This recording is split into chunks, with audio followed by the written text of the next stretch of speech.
प्रिय विद्यार्थियों, आज हम कक्षा 11 हिंदी की पाठ्यपुस्तक अंतरा भाग 1 के काव्यखंड के अध्याय 7 में वर्णित रचना, जिसका शीर्षक है नींद उचट जाती है, के रचनाकार कवि नरेंद्र शर्मा का परिचय प्राप्त करने जा रहे हैं। आज हम इनके व्यक्तित्व के बारे में, इनके कृतित्व के बारे में जानकारी प्राप्त करेंगे। कवि नरेंद्र शर्मा का जन्म सन 1923 ईस्वी में हुआ। आपका जन्म उत्तर प्रदेश के बुलंदशहर जिले के गांव जहांगीरपुर में हुआ। आइए हम कवि नरेंद्र शर्मा का परिचय बिंदुवार प्राप्त कर लेते हैं। नरेंद्र शर्मा का जन्म सन 1923 ईस्वी में हुआ। इनका जन्म उत्तर प्रदेश में बुलंदशहर जिले के जहांगीरपुर गांव में हुआ।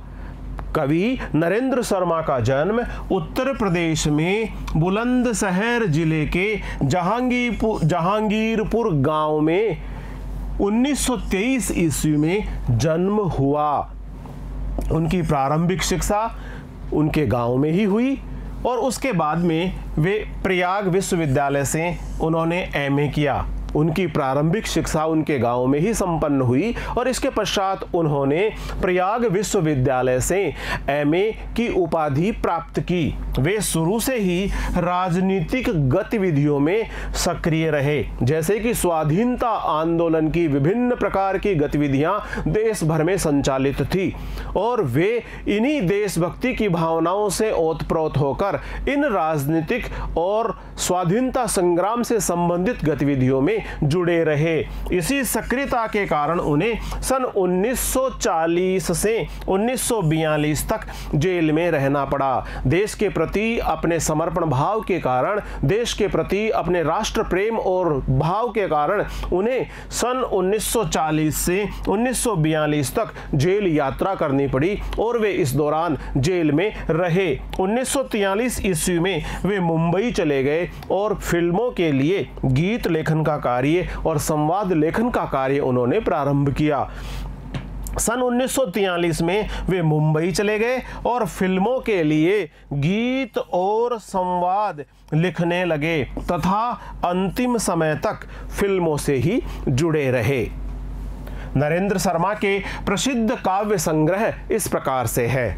प्रभात फेरी, प्रवासी के गीत, प्रभात फेरी, प्रवासी के गीत, पलाश वन, मिट्टी और फूल, पलाश वन, मिट्टी और फूल, हंसमाला, रक्त चंदन, हंसमाला, रक्त चंदन, ये नरेंद्र शर्मा के प्रसिद्ध काव्य संग्रह हैं। नरेंद्र शर्मा मूलतः गीतकार हैं। उनके अधिकांश गीत यथार्थवादी दृष्टिकोण से लिखे गए हैं, जैसा कि उन्होंने फिल्मों के लिए भी बहुत सारे गीत लिखे हैं और उनके द्वारा लिखे हुए गीतों में हमें यथार्थवादी दृष्टिकोण दिखाई पड़ता है। यानी वे एक गीतकार के रूप में यथार्थवादी दृष्टिकोण अपनाते हुए गीत लेखन कार्य करते रहे हैं। वे प्रगतिवादी चेतना से प्रभावित थे। मूलतः वे प्रगतिवादी चेतना से प्रभावित थे। इस प्रकार इन्हें प्रगतिवादी चेतना का कवि भी कहा जा सकता है। उन्होंने प्रकृति के सुंदर चित्र उकेरे हैं। उन्होंने अपनी रचनाओं के माध्यम से प्रकृति के सुंदरतम चित्रों का चित्रांकन किया है और इस प्रकार से प्रकृति को बहुत ही निकटता के साथ, बहुत ही जीवंतता और सहजता के साथ उन्होंने अपनी रचनाओं में चित्रात्मक रूप में प्रस्तुत किया है। व्याकुल प्रेम की अभिव्यक्ति और प्रकृति के कोमल रूप के चित्रण में उन्हें विशेष सफलता मिली है। उन्हें विशेष रूप से व्याकुल प्रेम की अभिव्यक्ति करना और प्रकृति के कोमल रूप का चित्रण करने में उनको विशेष रूप से सफलता प्राप्त हुई है। अंतिम दौर की रचनाएं आध्यात्मिक और दार्शनिक पृष्ठभूमि लिए हुए हैं। उनके जीवन में अंतिम दौर में उन्होंने जो रचनाएं रची है, उन रचनाओं में हम आध्यात्मिक और दार्शनिक पृष्ठभूमि को विशेष रूप से देख सकते हैं। यानी अंतिम दौर की रचनाएं आध्यात्मिक और दार्शनिक पृष्ठभूमि लिए हुए हैं। फिल्मों के लिए लिखे गए उनके गीत साहित्यिकता के कारण अलग से ही पहचाने जाते हैं। उन्होंने फिल्मों के लिए जो गीत लिखे हैं वे साहित्यिक दृष्टि से उच्च कोटि के बन पड़े हैं और इस प्रकार उन गीतों की अलग से ही पहचान की जा सकती है।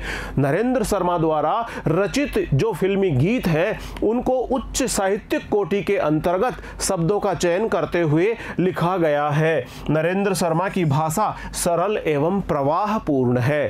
संगीतात्मकता और स्पष्टता उनके गीतों की विशेषता है। उनके गीतों की विशेषता है कि वे संगीत से भरे हुए हैं और स्पष्टता उनके गीतों की प्रमुख विशेषता मानी जा सकती है। इस प्रकार नरेंद्र शर्मा की भाषा बहुत सरल है, बहुत प्रभावपूर्ण है और संगीतात्मकता और स्पष्टता उनके गीतों की विशेषता है।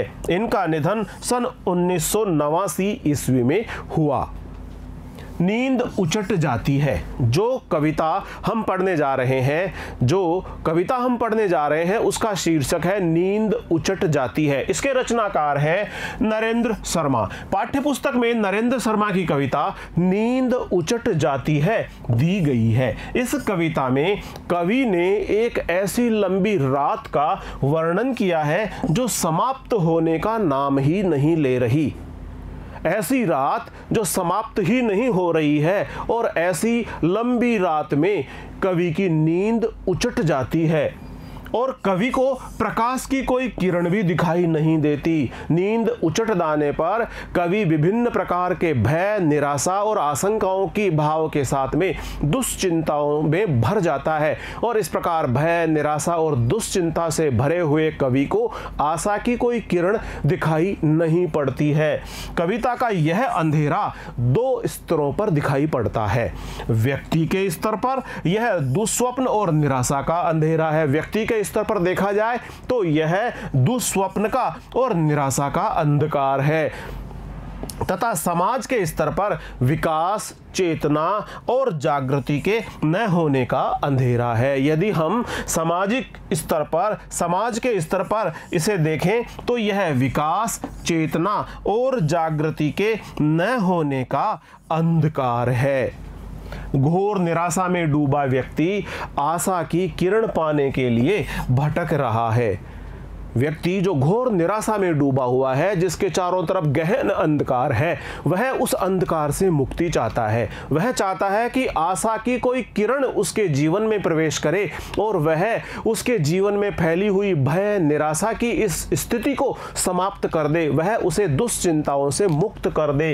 अंधकार से युक्त इस धरती पर आशा रूपी प्रकाश की किरण दिखाई तो देती है, लेकिन घोर निराशा का अंधेरा उस आशा के प्रकाश को रोक देता है। व्यक्ति के चारों ओर इतना घनघोर अंधकार है कि मंदिम सी रोशनी, जो आशा की मंदिम सी रोशनी है, वह उस घनघोर अंधेरे को पूरी तरह से हटा नहीं पाती है। व्यक्ति दुस्वप्न के कारण निराश है। व्यक्ति के जीवन में बहुत सारे दुस्वप्न आ गए हैं और इनके कारण वह बहुत निराशा के भाव में भरा हुआ है और समाज अज्ञानता के अंधकार से ग्रसित है। अज्ञानता का अंधकार समाज में छाया हुआ है। अज्ञानता रूपी अंधकार ने पूरे समाज को अपने गिरफ्त में जकड़ लिया है। इस अज्ञानता रूपी अंधकार से आशा रूपी प्रकाश की किरण ही मुक्ति दिला सकती है। समाज अज्ञानता के अंधकार से ग्रसित है। कवि जागरण के द्वारा इन दोनों ही अंधेरों से मुक्त होने और प्रकाश का कपाट खोलने की बात करता है। कवि इस रचना के माध्यम से व्यक्तिगत स्तर पर और सामाजिक स्तर पर, व्यक्ति के स्तर पर और समाज के स्तर पर इन अंधकारों को दूर करने के लिए और प्रकाश रूपी किरण के माध्यम से प्रकाशित करने का आह्वान करता हुआ इस कविता के माध्यम से यह संदेश देता है कि किसी न किसी दिन तो यह भयानक रात और इस रात का अंधकार आशा रूपी प्रकाश से हट ही जाएगा। आशा रूपी प्रकाश फैल जाएगा और यह अंधकार समाप्त हो जाएगा।